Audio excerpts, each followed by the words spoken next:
Right, good afternoon. I'm going to talk about a new course that was just started at Imperial College in Creativity, Innovation and Invention for the science, medical, maths, engineers.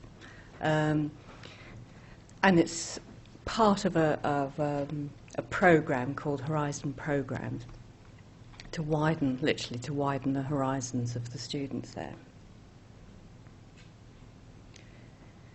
So I've come from a background of creativity and cognition as my research area, but I'm an artist. So I come to working with scientists with an artist background. But my research has been very much within the area of how we think creatively. So the Horizon program offers students of aeronautics, engineering and so on a really interesting assortment of things, from science and beauty, visual culture, knowledge and power, science and faith, and my course now, Creativity, Innovation and Invention, is part of that program. So what I'm hoping to do today is really review the past 8 weeks that I've been working with the students and think about whether there are any differences with working with the science students rather than the art and design students that I was used to working with, particularly since I'm dealing with the same subject.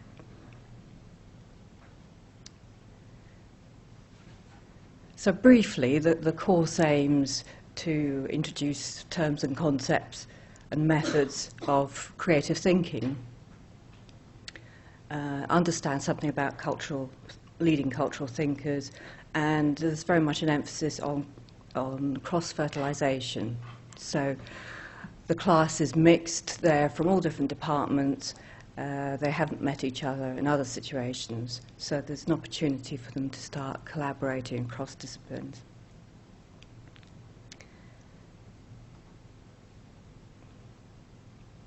And there's not many courses. I mean, the reason I'm here is that there's not really very many courses in the country that bring together science and art. Cardiff Metropolitan do a Art and Science MA. They have an interesting Death and Visual Culture MA that is blending film and art with issues relating to death and dying. And they do ecologies, which again is taking a philosophical point of view and looking quite broadly at relatedness. So what I wanted to introduce to the science students was an understanding of the way they think, because what they indicated was that they wanted to understand how to think creatively. And to understand how to think creatively, they had to understand how they think generally. And I set them a number of strategies to help them become more aware of their thinking processes.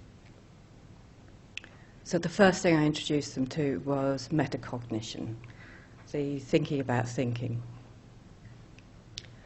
And for many of them, it was not a comfortable thing. They were used to being told answers or asked to find answers, and that things were right or wrong.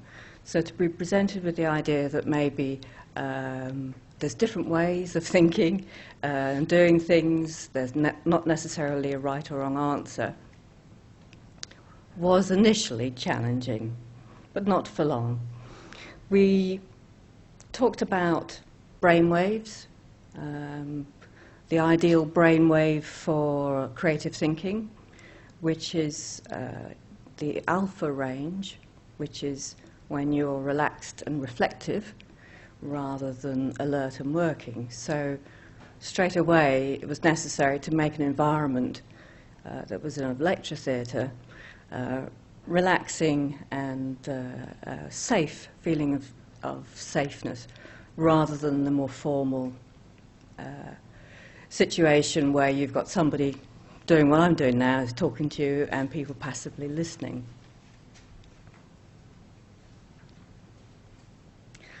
And then I introduced them to the idea that they will have different learning styles.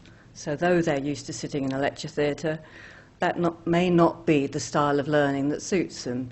So they can challenge that and look at different ways of gathering information, using the information, noting it down.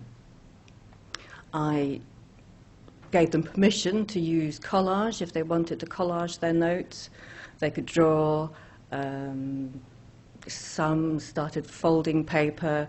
It seemed to be quite a liberating thing to know that I wasn't expecting them just to write notes, and that I was expecting them to take responsibility for the way they learn. So yes, I introduced them to the idea of multiple intelligences, though I know it's a controversial area, and I did explain that to them. But I think it was important to understand that the range of strengths that they have can be developed and nurtured, and it can bring out different aspects of their abilities.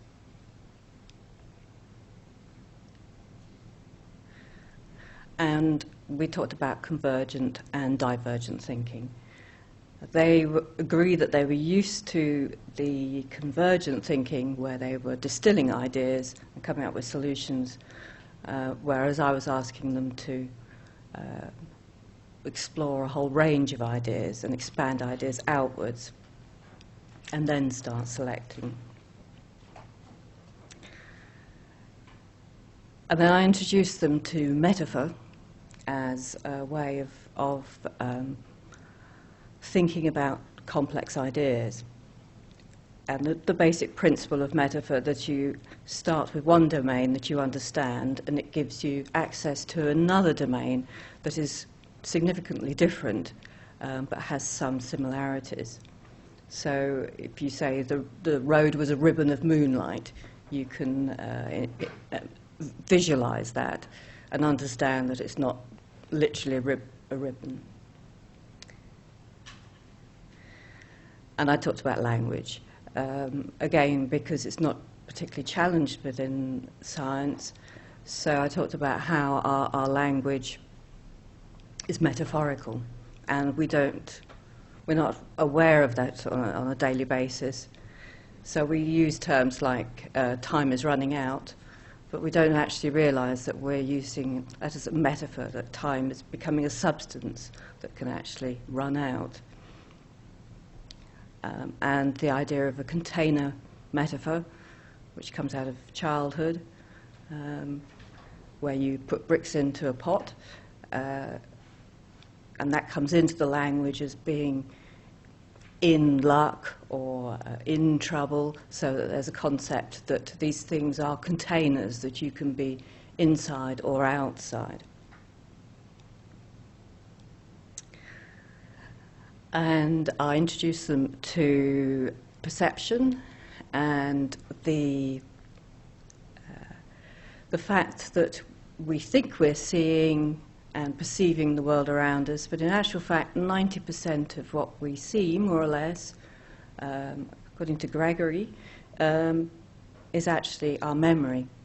So we're not actually perceiving things, we are getting clues and then working out what the rest is from our previous knowledge. And that's very much what artists are trained to undo when they're being taught to draw from observation, is to start to see what's actually there rather than what they think is there. And then I somewhat playfully looked at how we, the proportions, if you like, of our body in terms of particular elements. The first image is the body according to the proportions of nerve endings. So obviously, big brain, but equally a big dominant hand as well, and a lot of nerves in the gut. And then the others, yeah. So Google hits and calories used. So we can see that our legs actually don't do a great deal, other than just keep us upright. But the map I was getting round to is this map of the brain that shows that a large part of our brain is devoted to the hand-brain coordination. So we do a lot of thinking and understanding and talking with our hands. And there are these massive nerve endings. So the proportion, as you can see, the figure has a tiny body and these huge hands. And the big lips and so on for the other senses, but really it's a very pronounced weighting in the brain towards touch and dexterity. And that seems to go against what the usual lecture is like, you know, where you're sitting passively and you're not doing anything. So the idea was really to challenge that and look at different ways of experiencing a learning environment. This graph here is actually not scientifically accurate, it turns out, but in a way it captures the idea that we remember a small proportion of what we read at the top, but down the bottom, doing things we remember the most effectively. And that is broadly true. And so the saying, tell me and I forget, show me and I remember, involve me and I learn, is very much borne out by the way our brains are structured.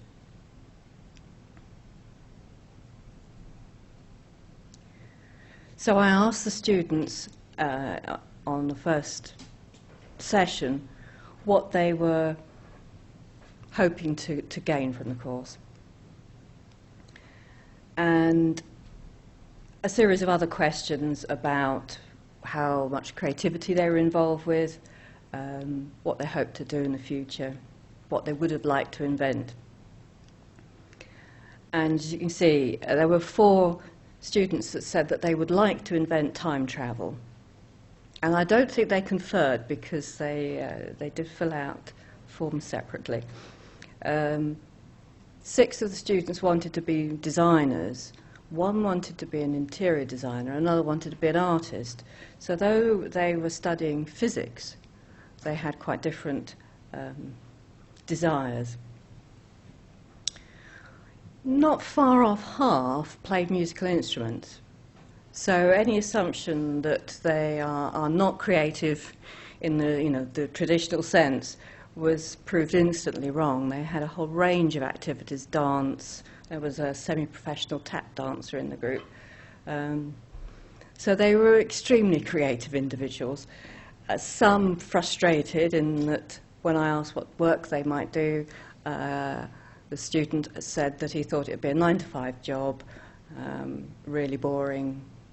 And he just drew a sad face. So some of them maybe were there not particularly enthusiastically. But what they all wanted to do was to learn how to think creatively and to think from different perspectives. So the first thing that I got them to do was follow instructions, which was an origami instruction, to make a shirt, and then customize it. So somehow add to it or undermine it in some way, and write about the experience. And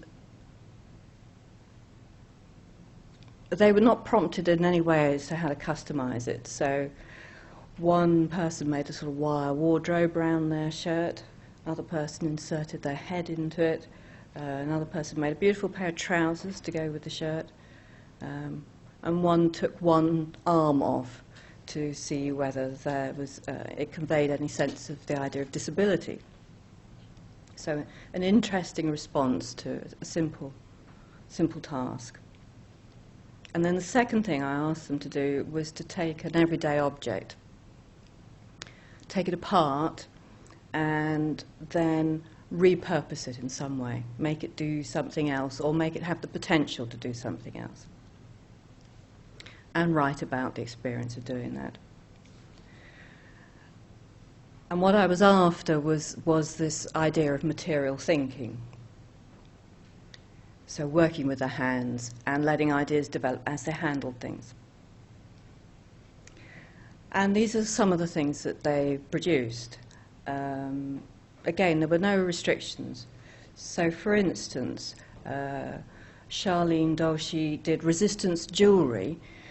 She works in electronics, so she gathered up some of the electronic ceramic pieces from circuit boards and fashioned them into a range of jewellery. And from that, in the following class, decided that this was something that could be run as a business, a social enterprise, that she could be paid by companies to recycle the circuit boards, then take the circuit boards to a women's group in her home country, where they would make the jewellery and it would be sold, and the workers would benefit. So a very interesting journey from her everyday tasks. Someone else created, Akshay created a missile launcher out of a ballpoint pen, which he said he could fire 15 centimetres, which I thought was quite impressive. We had somebody who braided headphone cables so that iPhone cables and things could be turned into wearable jewellery, and he developed a whole, well, Wear Your Music. He developed a whole package of posters and press releases around that. And somebody else converted an old timer, kitchen timer, into a device to pan their camera while doing time-lapse photography. And each of them could talk in depth about how the process worked. But there was one that didn't work, which was a tissue engineer student who took apart an umbrella but couldn't think of anything to do with it. And she was very frustrated by the fact that she couldn't make it into something else, but it seemed to be important to her. So we explored that a little bit further and found that the umbrella had links with protein structures, so that there are membranes, which is the cloth over the umbrella. There is a structure that supports it, which is the same within a protein, repels water, and so on. So there were a number of connections there. So it may be that she was subconsciously aware that she was finding connections.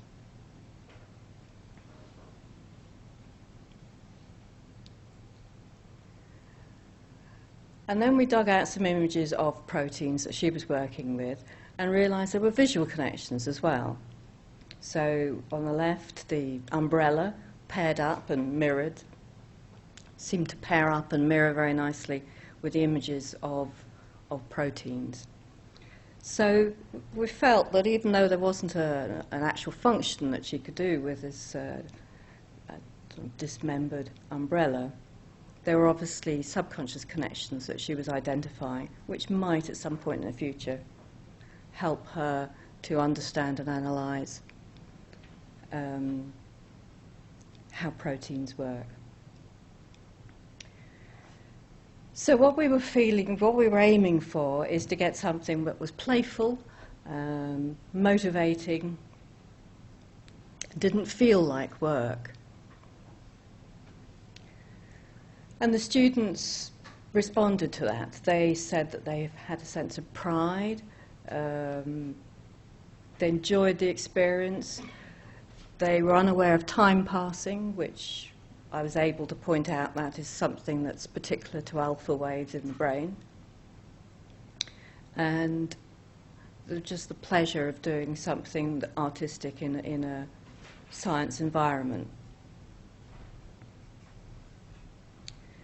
And I think what struck me working with the science students was that it was the sense of excitement was palpable, because art students are working with art all the time, and there's no novelty. But in this situation, the fact that it was different, it was completely fresh and making them think differently. So it had a really powerful effect on them. So I surveyed the students at the end and also asked them to self-assess themselves. And the feedback was that they wanted to do more hands-on stuff, they wanted to work in groups more, they wanted to collaborate. It was all of the interactive things that they wanted. They didn't want the passive lecture.